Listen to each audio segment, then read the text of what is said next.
And welcome back, fellow American patriots and Minutemen, standing at the ready to fight anew for the issues that matter today on this Thursday here at CR Podcast Blaze TV. Your host, Daniel Horowitz, back here for another day to speak the truth. Try not to bang my head against the wall here. But we've been talking the last couple of days about how to utilize this narrowing window, this moment to push enduring victories on immigration. But it's not just immigration, it's a matter of once the Democrats use a street mob insurrection and judicial insurrection to thwart immigration enforcement. So, what that means is that in itself is now equally as big of an issue where Democrats are able to turn blue states into Antifa mob hellholes. Then, when they come back into power, which believe me, they are, look at today's economic news, you know what's going to happen. They're going to impose that on red states. And because the president has decided not to do this, we're saying he needs to do this in Congress, this messaging, this executive, he's on the other side of it. Okay, he's out there pulling out the ICE agents, not invoking the Insurrection Act, not pushing anything in Congress, and in fact, pressuring conservatives to give Democrats leverage on DHS, using their rhetoric. Oh, we shouldn't be locking up or deporting people who aren't criminal aliens. We shouldn't be deporting people who are working, which is the core of the problem. Doesn't talk about things like the Indiana crash yesterday I want to get to that killed 4 people, wiped out an Amish family, an illegal alien driver. Doesn't use it. He's on the other side, gets others within the Republican Party to be on the other side, sets the tone for the rest of the party and the red states. So now he sets the stage for blue states to do whatever they want now, come back into federal control and impose it all upon us.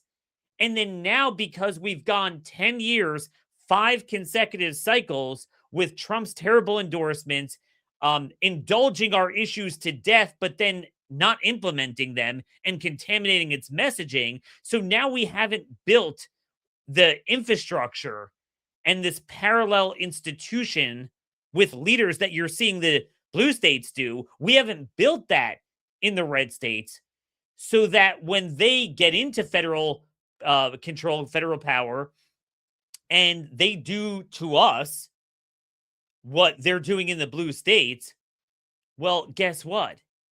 We won't have the people, the wherewithal, the clout, the unanimity of support, the brains, the initiative to actually thwart real tyranny at the federal level, like the left and blue states are thwarting immigration enforcement.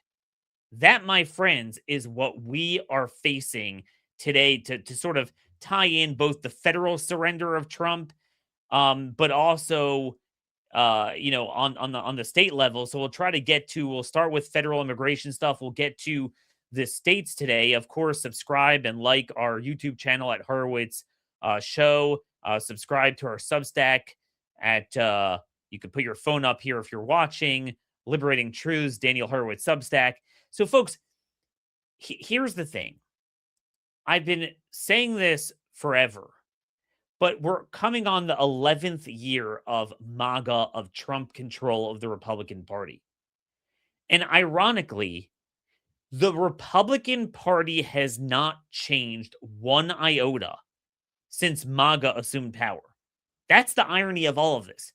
Because what was the Republican modus operandi over the years?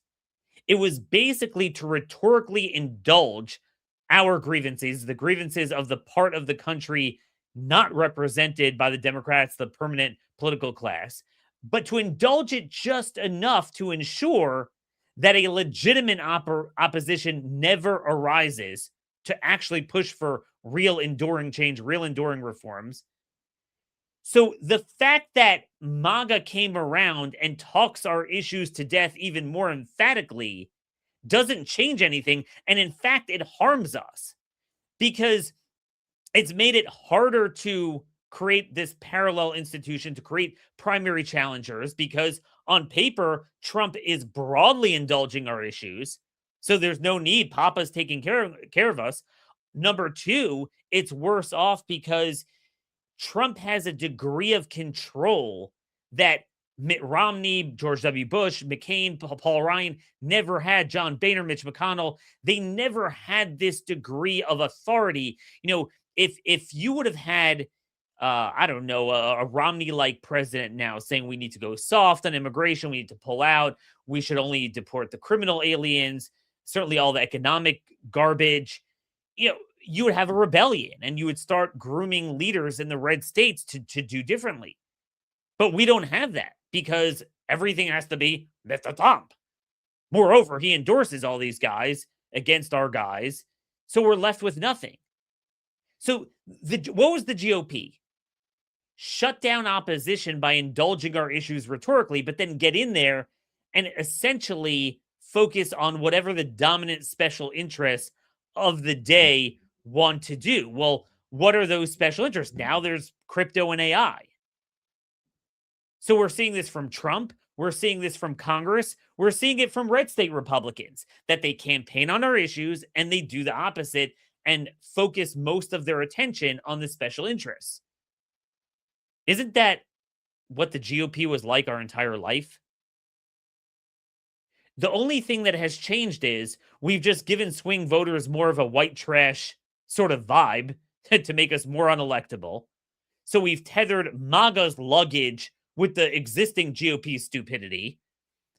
But the fact that he talks about our issues is worse because he doesn't implement it, but then contaminates the messaging, misses opportunities. So then it makes it harder for us to win over hearts and minds, but it makes us harder within our own ranks to even take the initiative to do something different.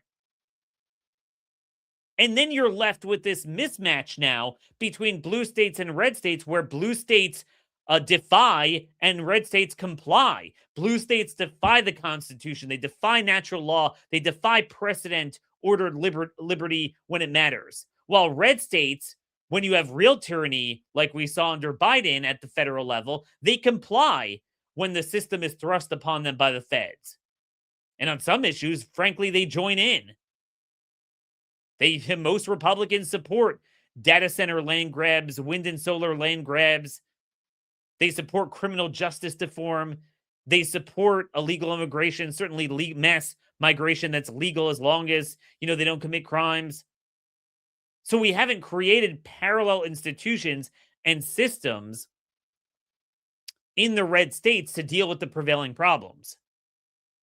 So that's what we're left with. Screwed at the presidential level, screwed at the congressional level, screwed at the red state level, all the while the blue states engage in their insurrection. And I'm telling you, whatever they're doing now in Virginia and Minnesota, you understand that's coming to us federally. And then once it's federally, it will be imposed on all 50 states. And whereas right now the feds look all clumsy and the states look so strong and they can't do anything, they're retreating. Believe me, when they come after us in red states, they ain't going to retreat. Nor are we going to have people in the blue states that are, or in the red states that are doing what they're doing. So we'll get to the states momentarily, but let's start off at the national level with immigration. So we already know that Trump has been saying, I want people working here. I'm not going to deport those working. He asked for a doubling of construction worker visas, H-2B visas. We know that he already pulled out of Maine. He pulled out of largely Minnesota. He pulled out of parts of California and Oregon. He's listened to all these court orders that are downright illegal and defy congressional statute. So, and then he accentuates the Democrat messaging. This is what Trump does. He comes in, we're going to throw them all out, blah, blah, blah. Oh, okay. So then, people think he has our back. But then he comes in and echoes not just the Democrat policies, but their talking points and legitimizes them. Yeah, we don't want to be deporting people that are working. We need to be softer in our tone. He said last night in an interview with with NBC. And I want to start off here by playing. I'm just going to, listen to this along with you to play this interview that he did with NBC. He was asked about possibly changing his MO and what he's going to do in terms of the federal presence in these blue cities and states that are defying immigration. Here's what Trump had to say about that. It sounds like there is a shift in immigration enforcement here, that there's going to be a shift after Minneapolis. What should Americans expect going forward? Well, one thing I say to my people, we do a good job. We don't get credit for it. I say they have to ask and they have to say please. When a city is going, who has to ask and who has to say please? The mayor or the governor. I don't want to go and force ourselves into a city. All right, I'm not going to play that whole clip there. He goes on to talk about crime and red states like Landry and Louisiana asking for. But first, he starts off saying, I don't get enough credit. So again, you lose control when you show this is not about standing up for American culture, sovereignty, American worker, continuity of neighborhoods, social transformation. You make it all about yourself. So then right away you contaminate the issue. And then you're like, yeah, I want to ask for permission. How is that not a massive surrender? And again, like I've been saying, there's one thing if Trump is passing legislation to empower red states to undo Plyler v. Doe and cut off all magnets and to deport themselves so that when we have the next Democrat president bringing in another 10 million, at least the red states could do in reverse what the blue states are doing to Trump and defying the invasion, but actually enforcing immigration law. But no, we don't get that. So we have this one directional national divorce, and we're always on the losing side of it. That's what we have here. But how do you give in to this? This is not even just about immigration. They're going to do this on everything now. So they're the ones that need to be arrested. They're literally plotting against ICE agents, thwarting their operations. And the response is that crime pays. We're going to pull out. Again, if we had Mitt Romney as president doing this, there would be a wholesale rebellion. Yet I will be one of the few people even mentioning this today. How is this not the biggest news? But again, what he'll do is then the next day he'll say other things that the base likes, but talk is cheap. It's the actions that matter, but it prevents us from creating parallel institutions, parallel leaders, state leaders, and just the opposite. Trump is reaching into the red states and is anointing people that will do the same. And then the existing GOP people like Oklahoma Governor Kevin Stitt, who never liked immigration enforcement, now they smell blood in the water. Well, if Trump is saying this, so now I can openly say, look, we shouldn't be deporting non-criminal aliens. And what is so disgusting here, is yesterday, there was a crash in Indiana, and this is happening every single day, particularly with truckers, that illegal aliens have taken over and other foreign nationals have taken over the trucking industry, which should be good American jobs. And the amount of deadly crashes has become so ubiquitous, we can't even keep track. I've seen it on the road myself. You look in the cab of trucks and you see it's another foreigner. So yesterday in Indiana, Bekzan Bishkev is being held on an ICE detainer. He's accused of crashing into a van of Amish workers, killing 4, injuring others. 50-year-old Henry Eicher, 25-year-old Menno Eicher, 19-year-old Paul Eicher. I'm assuming that's a whole family then, father and sons, plus a 23-year-old Simon Girard, wiped out an entire family. This should be Trump's bloody shirt moment. Okay? Bloody shirt moment. This is what he should be talking about. And again, a lot of people like this don't have criminal records until they get on the road. Oh, he's working. He has a job. These are people Trump is saying he should not be deported.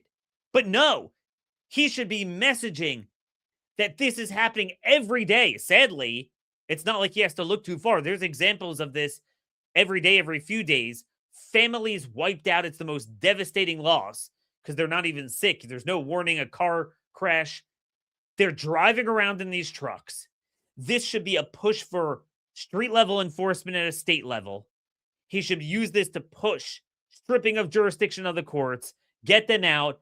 And like we talked about yesterday, you don't even have to physically remove. If he would get SSA, IRS, and DHS together, they could identify through identity theft and employer payroll documents, tax filing, and Social Security numbers. They could completely vet out this issue. Again, you know, there are people that are paid off the books, but the lion's share you would vet out here, and you would end the issue tomorrow. But again, why isn't he doing this? It's not that he hasn't heard of Rosemary Jenks' novel idea. It's he doesn't want to. He's saying that blatantly. But this is the thing. The Democrats turn losing issues into winning issues because Democrats fight for their prerogatives. They believe in it. Our side, and this includes Trump, unfortunately, they just do it to campaign for the conservative vote, but they don't believe it. So when you have stories in the news, this should be our story of the Minneapolis shooting. But we have these every day. Unfortunately, I wish it weren't true. You don't have to look too far for this. The car crashes, the truck crashes alone. That should be the talk used to put down the blue state insurrection. But yet, in red states, the governor, Mike Brown of Indiana, he doesn't want to do what Florida's doing.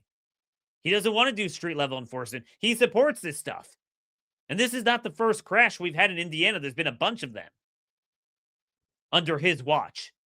You have 3-1 majorities there. And yet, 10 years into MAGA, what are those majorities used for? Nothing.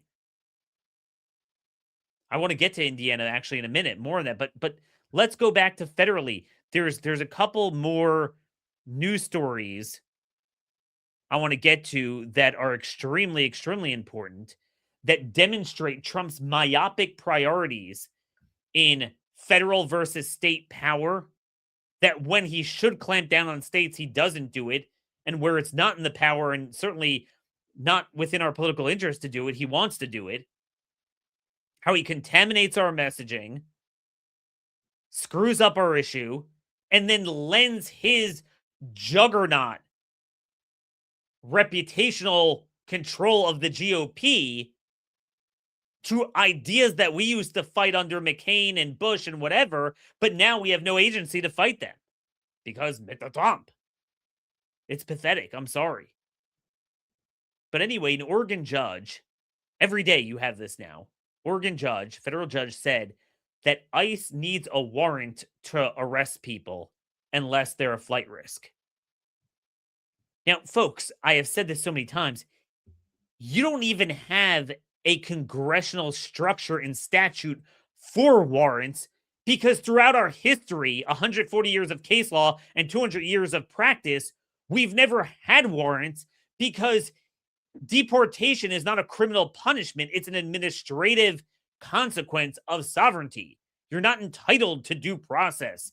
As long as you're not a citizen, ICE could pick you up. They can't indefinitely lock you up in prison. They could temporarily detain you to effect a removal because you don't have a right to be here. Again, if an illegal commits a crime, robs a store, and we want to lock the guy up in prison, sentence him to 10 years. So yeah, he, like anyone else, he's entitled to a trial. There's due process, whatever. But if you're just trying to send him away, say, hey, go enjoy your life in your home country, leave us alone. That's like anything else. I mean, I've said that 100 times, but maybe we need to go over that. If you come in, if I find you in my house, I can't beat you up and lock you up and throw you in the attic and lock away the key, as much as that might be tempting to do. If your life is not threatened. But what I do have the right to do is push you out. I don't need some sort of process. If you're in my house, I could do what it takes to get you out of my house. And but a judge just like, screw it. All of a sudden the Supreme Court has dealt with that so many times. Of course you don't need a warrant. ICE doesn't need a warrant. It's not that ICE inherently doesn't need a warrant. If ICE is doing other things, it might need a warrant. If it's going to affect a removal, an arrest for a removal doesn't need a warrant. It's literally 8 U.S.C. 1357 blatantly authorizes it without a warrant. I mean, I don't even know how you would make a law clearer than that. But again, it's not. Here's the deal. We've been talking about the need to impeach judges. We've been talking about the need to use must pass bills and budget bills to defund these judges, to strip them of jurisdiction. By the way, all of them have had proposals, and the White House has been cold to them. The White House is not supporting it. Everyone's like, yeah, Trump needs to do this. He doesn't want to do it. All these provisions are there, by the way. They're all there. Andy Biggs and a couple others have a bunch of impeachment resolutions. Chip Roy had an amendment to an appropriation bill that was not whipped by the White House. He did not get support to defund Judge Boasberg and some of these other judges. And he also had provisions, standalone bills and amendments to reconciliation to defund judicial cases. Remember, you could do that in reconciliation. You're cutting spending. So, I mean, folks, we have like, what, 100,000 cases in the courts now for immigration? If you defunded that, that would certainly save money. So you could definitely do that in reconciliation. Not that we need to sit and wrap ourselves up in wrap around an axle to worry about national sovereignty. Believe me, you pass what you need to get passed. Republicans did that with their stupid tax provision, by the way. They violated the Byrd rule because, of course, a rule is just asserted by the minority party and the chair votes to make the rule in order or not. And it was the chair, who was an Ohio senator at the time, he overruled the Democrats. They had a point of order that you're not scoring the budgetary loss of the tax revenue properly. You're using current policy rather than current law. That's a true story. So you could do this for this. But the point is, Trump is not supporting this. He's supporting the opposite. He doesn't want to do any of this. But again, if we had any other typical Republican in office, we'd be able to build a movement to either pressure him to do it or at least build a movement in red states to do it, build future leaders willing to do it. But now we're completely comatose. We basically have a party and a movement that has been injected with digital political fentanyl, and they've just become a bunch of retards. Like, oh, you're losing it right in front of you. He surrendered on immigration. He surrendered to the mob. He never pressures the rhinos, pressures the conservatives away from codifying what he supposedly supports, but he clearly doesn't. So what are we even doing here? What are we even doing? Softer touch. There's also another point that I think is very salient here to Trump's assertion that he should let the blue states do what they want. That if they want to engage in a national insurrection against immigration enforcement, I'm only going to ask their permission. Yet this same president is still working indefatigably and trying to push this in Congress to denude red states of the ability to have proper zoning with data centers, with carbon capture, and they're even working on a bill to pressure states into accepting Section 8 housing. So denuding red states through social transformation, that you cannot have ag zoning, like basic residential zoning, to make it that data centers could be built anywhere under any circumstance. So suddenly then he wants to bulldoze red states. But when it comes to blue states engaging in insurrection, he's like, yeah, I'm going to ask their permission from now on. I don't get it. I don't understand it. I can't relate to it. It is just, it's simply inexplicable. But again, if someone else would be president, what I'm saying would gain resonance everywhere. But now it's like, oh, everyone puts their head down. I can't say anything, Mr. Trump. Then there's also another aspect to this myopic understanding of state and federal powers and using the federal bully pulpit and control in all the wrong ways and not in the right ways, while also contaminating our messaging with the insurrection, with immigration enforcement, is embodied in the statement that Janine Pirro, who's the U.S. attorney for D.C., very important job, what she basically said on Monday, she threatened jail time for people who bring firearms to Washington. I'm not kidding you. Quote, I don't care if you have a license in another district. I don't care if you're a law-abiding gun owner somewhere else, she said on Fox News. You bring a gun into this district, count on going to jail. So they took all the wrong lessons away from Minneapolis. So rather than making it about a broad insurrection of Antifa harassing and thwarting and physically blocking ICE operations, that's the bigger issue. They make it about, oh, this guy was holding a gun. Well, no, that wasn't the problem. And then you look stupid. That wasn't a clean shot if you make it about that. The issue is that ICE is forced into an impossible situation because they have multiple people, some violent, some not, but all strategically placed there to block him. So if they invoke the Insurrection Act, they have more authorities to clear all of them, that you can't come within a certain perimeter because you're thwarting a federal operation, which there's plenty of laws on the books to deal with that, even without the Insurrection Act. But now you make it about guns? So again, you're going to pull out of the blue states on immigration and allow them to engage in insurrection.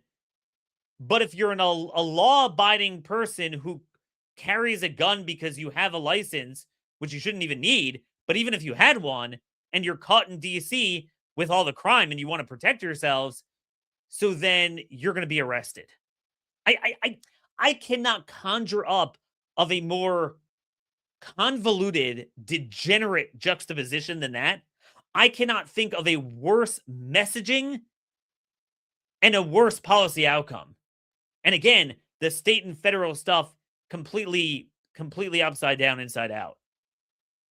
And you know what? I want to point out one other thing here when we're talking about having the state and federal arrangement completely mixed up.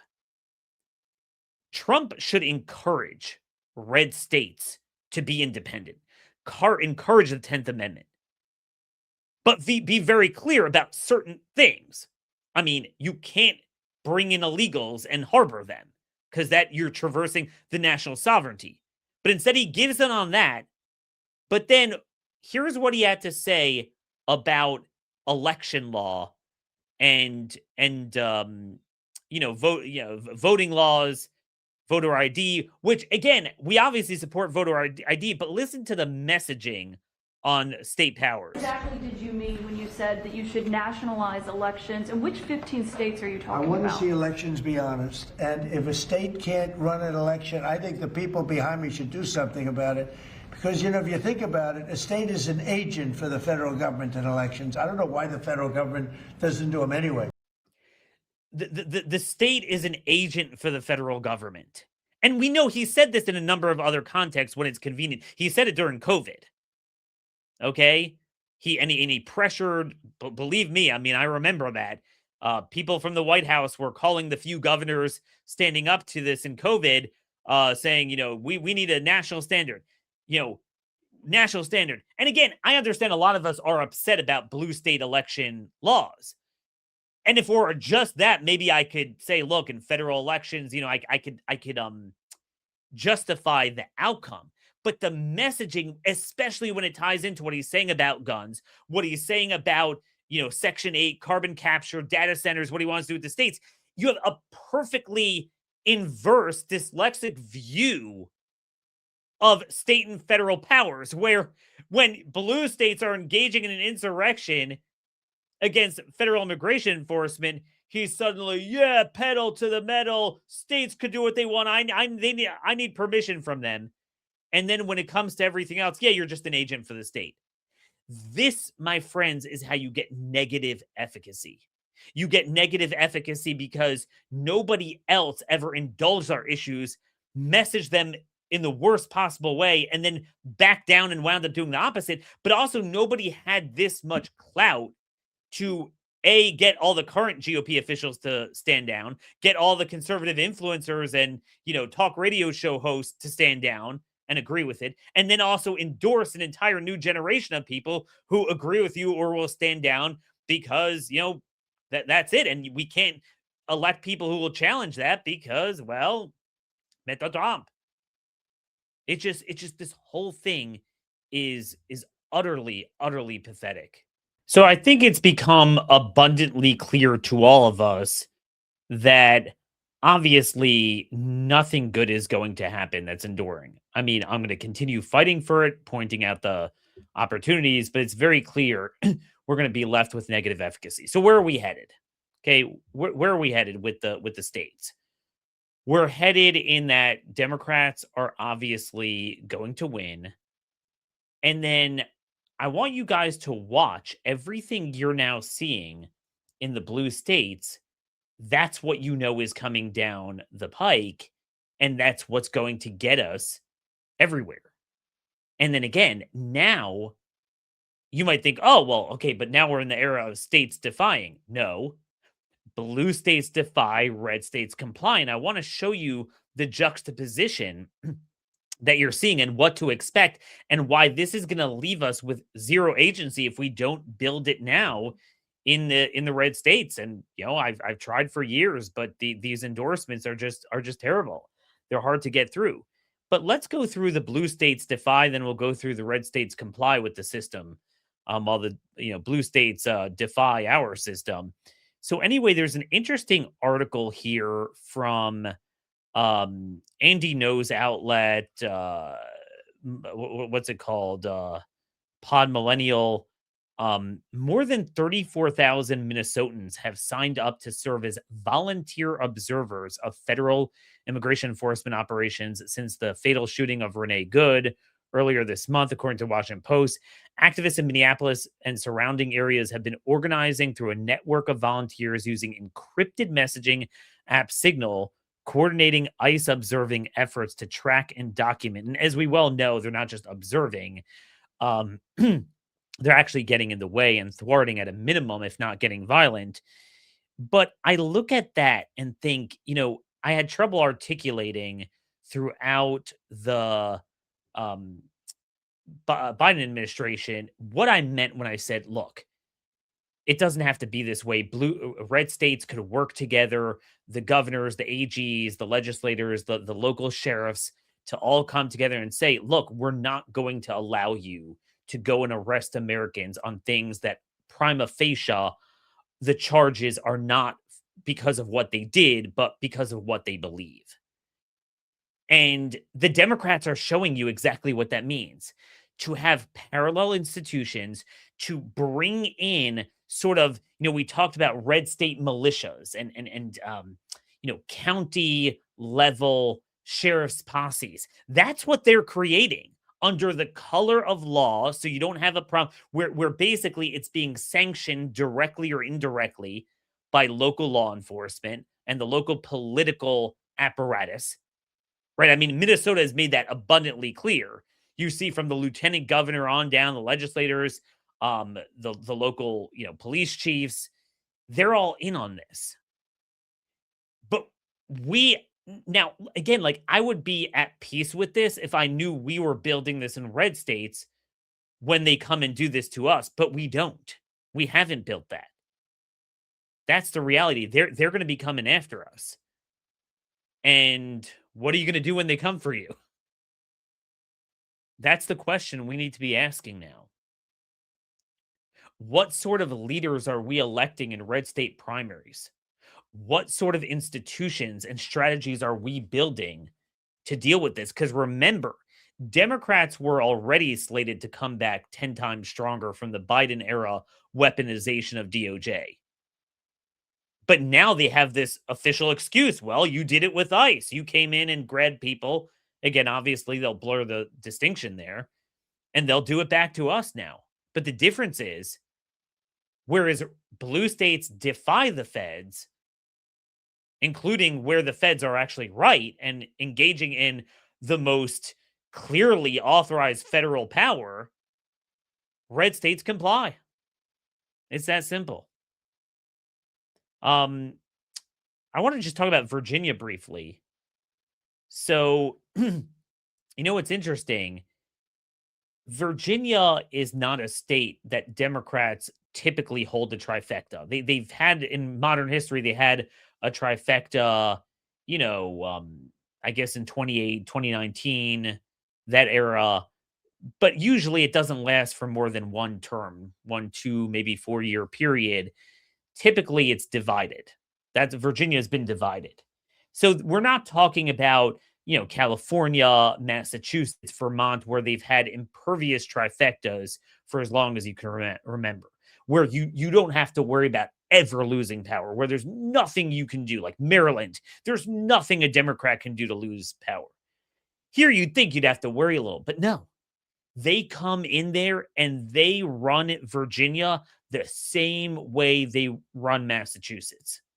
Yet we can't even run our 3-1 permanent majority states anywhere near the way Democrats run their trifectas. It's truly, truly unbelievable, the dichotomy between what Democrats come, see, conquer, and believe, and the GOP subterfuge of campaigning on our ideas, but then not believing and certainly not implementing them. So Virginia really brings this out. Virginia Democrats are looking to revive DEI at the VMI, Virginia Military Institute, such a symbol of strength and patriotism in America's history. And they're basically threatening to kind of take over at the state level, have the state take over VMI. So now the Pentagon is fighting with them over that. They have House Bill 1374 that would shut down VMI's Board of Visitors and place the school fully under Virginia's control. Again, folks, I love the Democrats. They know what they're doing.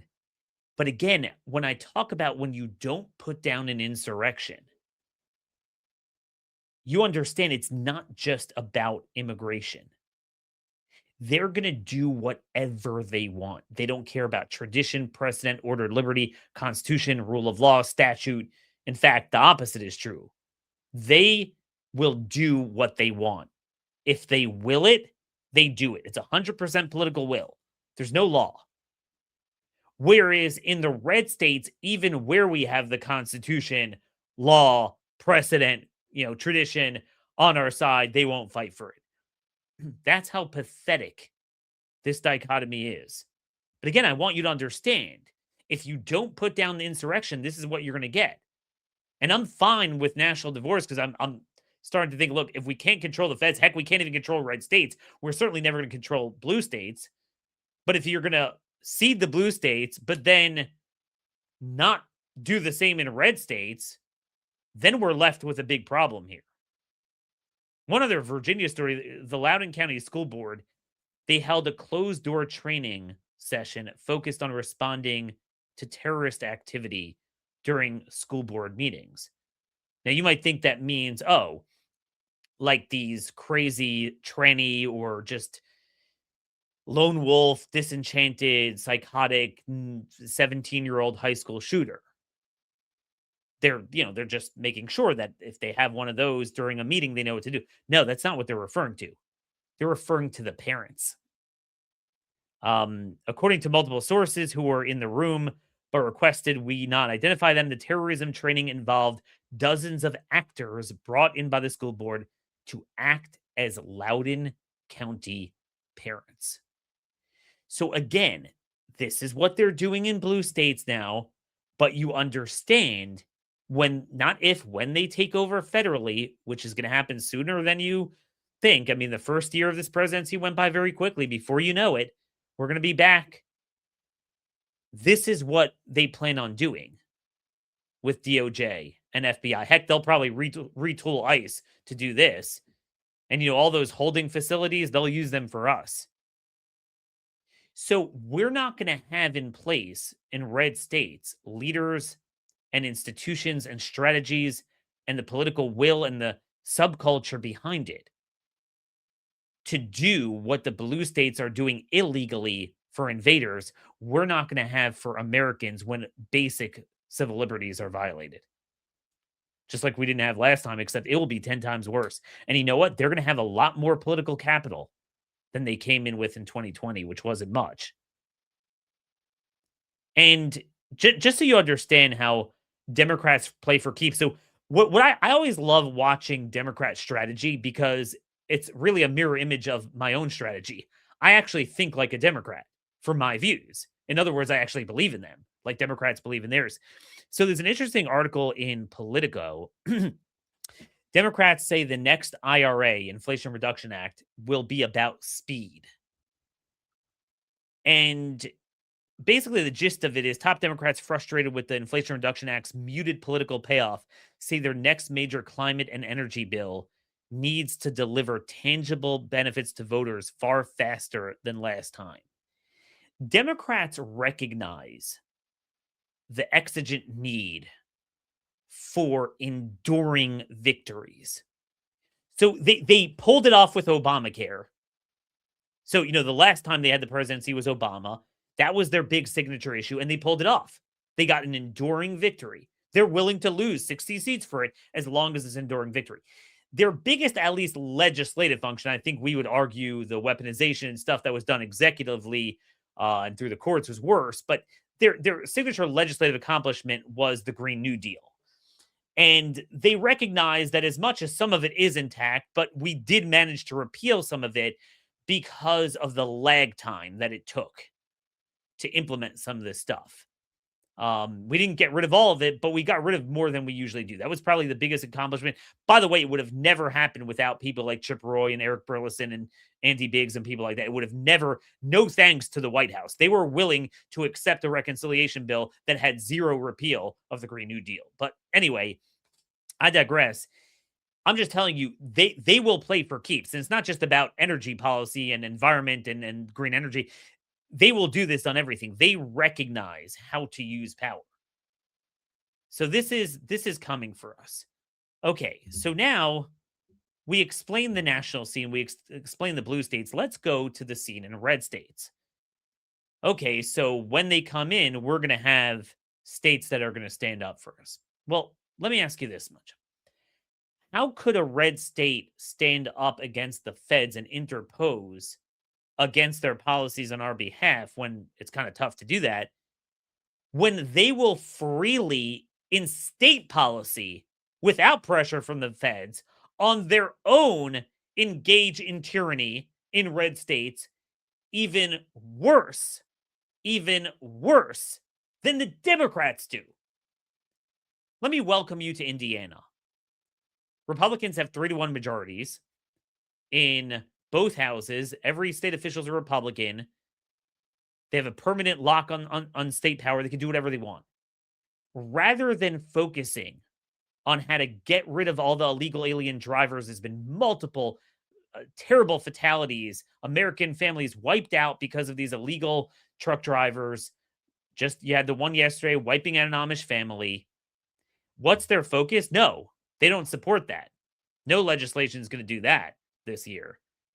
Comprehensive street level immigration enforcement. Oh, no. They have zero plans for that. You know what their focus is?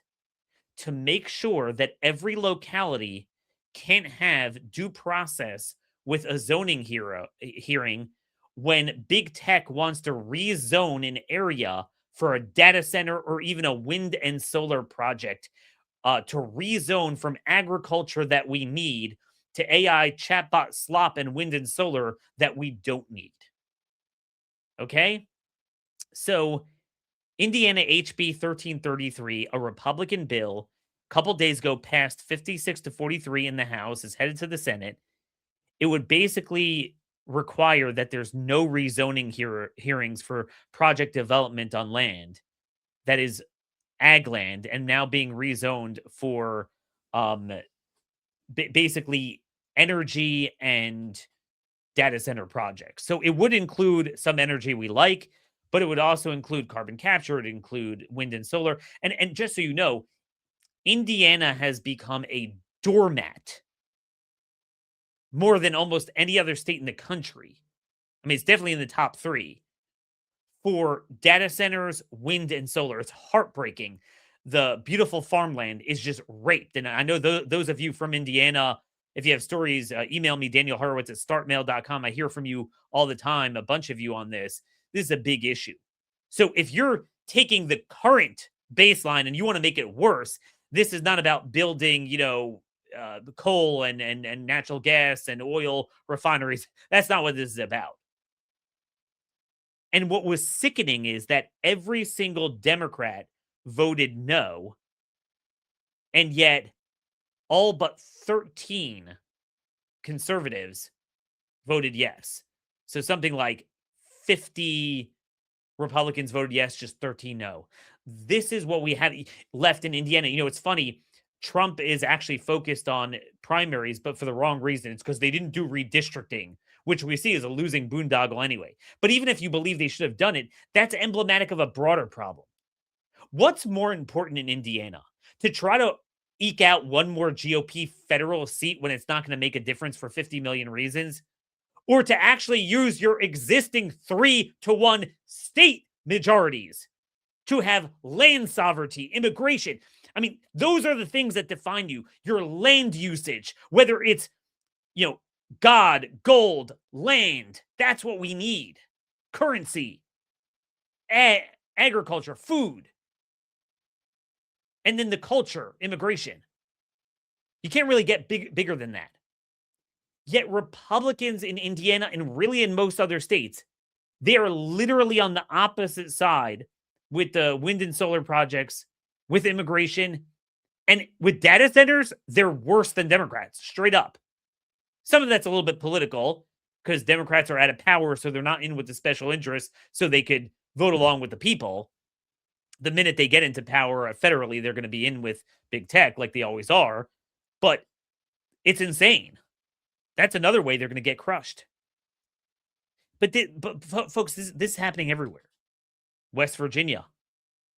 Conservatives are struggling, the few that there are, in the West Virginia House to get E-Verify passed that actually has teeth in it. We can't even, see, this is the thing, Trump setting the tone. What was the problem with the GOP in the past? One thing that exemplified the problem was that they all wanted cheap labor. That was the big problem with the GOP at the establishment level, with the exception of a few insurgents throughout the decades.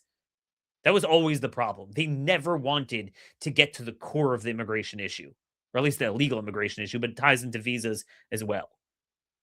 That GOP has not changed one iota. Well, if Trump is not just the leader of the party for 3 consecutive terms, but is the god of the party for 3 consecutive terms, and he supports illegal cheap labor, well, do you really expect the GOP itself to change? No. All the people that were thrilled to support cheap labor in the past, but they were a little bit worried about their right flank. Well, now Trump neutered that right flank. So what are you going to do with it? It's disgusting.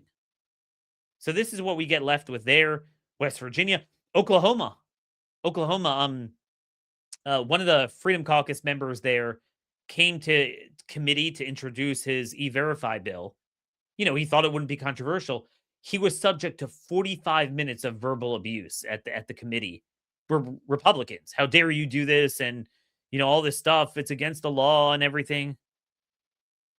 So what are we even creating? So then you'll be like, well, Daniel, you're right. We need to get involved in primaries. Yeah, which primaries? I mean, I'm going to have people on my show. They won't win because I'm the only one doing it.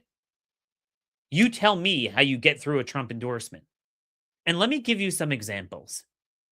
We have our latest example. I've talked about this a couple days ago. Trump had the temerity to endorse Bill Cassidy in a deep red state for re-election in 2020 when we were trying to get rid of him. So we were saddled with him for another 6 years. Then finally, Trump has enough of him, but only after we already did the hard work and had a few conservative candidates, including Bill Miguez, challenging him, and he looked really vulnerable. So then we were able to, frankly, do it without a Trump endorsement if he just stayed out. So then he comes in against Bill Cassidy, but grooms a new candidate to come in, Julia Letlow, the Rhino Congresswoman, who was bragging about H-2B visas being doubled. So that's what we have going on in Louisiana. But you know, there's more to that story. Suddenly, Bill Miguez drops out, who is the one that conservatives wanted, and then he's going to run for the House seat. I'm starting to see a pattern here. Remember how we talked about the fact that I would rather the conservatives get the governorships and cede the congressional races to the rhino because Congress is screwed anyway. At least in the states where you don't have Democrats, you don't have excuses, you don't have, narrow majorities and the filibuster, all this stuff. It's just straight shot. You can't deny that the people support it. Get conservatives in there. So Trump is now being kingmaker behind the scenes and telling the conservatives, okay, you run for House. Now, I understand this wasn't governor or Senate, but I'd much rather Bill Miguez as senator and Letlow as House than the other way around. And again, we saw this in Wyoming. Same dynamic. Where, Chuck Gray, who was Secretary of State and is pretty much the acting lieutenant governor, he would have easily won the Republican primary for governor, which is where we needed him. And Trump comes in and endorses the Secretary of Education there, who, by the way, is part of the Landowners Commission, who would agree with Governor Gordon, not with Chuck Gray, when Chuck fought the data centers and the wind and solar project. Only Chuck would vote against those things. We have her on record, but somehow she's MAGA. Now she's going to be governor. And then Chuck is like, okay, you run for House. So he's running for House. So you're spending all that money in Wyoming. You're running statewide. It's an at-large district. Imagine running statewide for the same money and jurisdiction and number of people you have to campaign to. You're running for a dinky House seat where you're basically just going to be chewed out and forced to vote for stupid things because of Trump and violate your conscience, rather than owning a state like Wyoming where Democrats don't exist and you should be able to do whatever you want. So it's basically the Trump triple trifecta. You think we have a trifecta: House, Senate, White House? No. Here's the trifecta we have.